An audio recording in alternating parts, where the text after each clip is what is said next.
Türkmenistanda häkimetler bir kanun, VPN we dolar sewdasyna garşy reýt geçirmäge başlady. Ýöne ykdysat çökünlüğüň fonuna güýçlenýän maglumat açlygy hasken ýynjalykdan gaçyrýan emegdiýär. Bu tijenmeler vice-premier Serdar Berdimuhammedowyň 22-23 oktýabrda Balkan vilayetininden saparynyň ýa-ýanyna gawat geldi.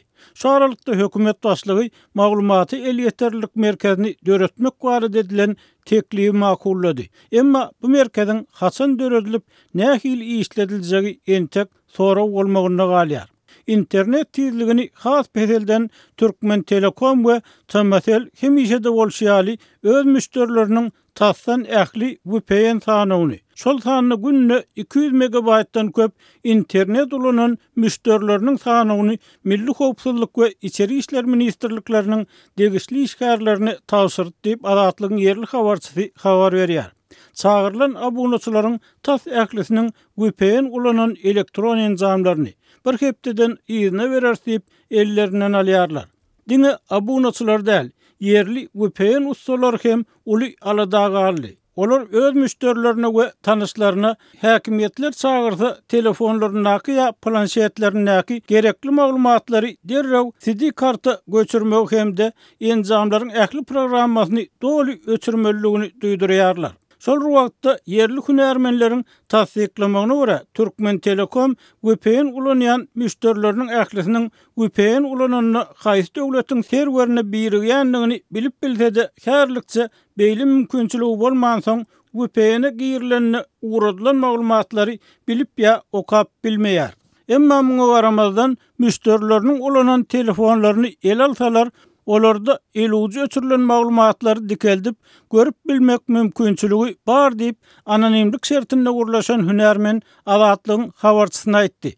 Häkimetleriň internet ulanjylary edilýän gödökçüligi güýçlendirmegi daşary ýurtlardaky halanmaýan saytlara girýänleri mümkin boldugyça gorkulmak we adaltmak finansyklary her wagtda Azatlyk radiosynyň habarlary we YouTube kanalyna çap edilýän türkmen videolar bilen gazaklanýan raýatlaryň sanynyň ýygyderli köpelmegi bilen düşündirilýär.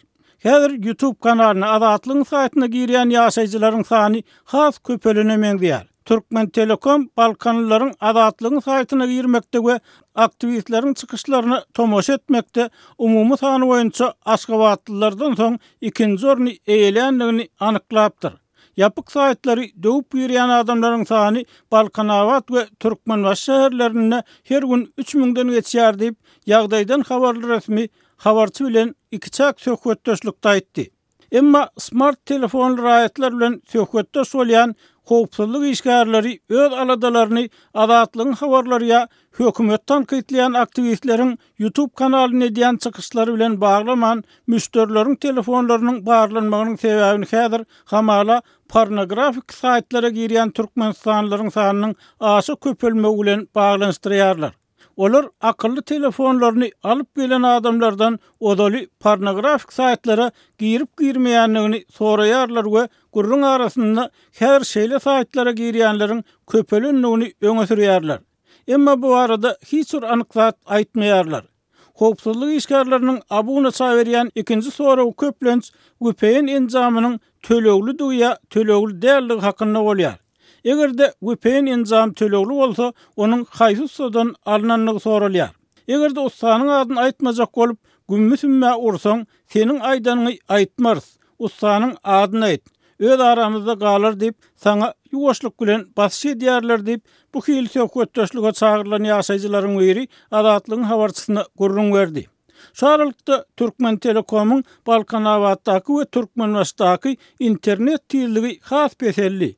VPN bilen ýa-da VPNsiz Imo Messenger'ini video çağırış edip gürleşmek asla mümkün näl. 2,5 hepde bäri VPN işlemýär. Eger birden işlese de elektron enzama virus bilen hüjüm edilýär diýip Azatlygyň Balkan sewtindäki habarçysy 30 oktýabrda aýtdy. Ýatlasak Azatlygyň Lewapdaky habarçysy 10 günden yerli hünärmene salgylanyp Türkmen Telekomyň internet tizligini haýalladyp raýatlaryň VPN hyzmatlary arkaly petiklenen saýtlardan, şol sanyny YouTube'dan, Telegram ýa Messengerlerden maglumat almak mümkinçilikleriniň öňüne almagy finansiýanlygyny habar berdi.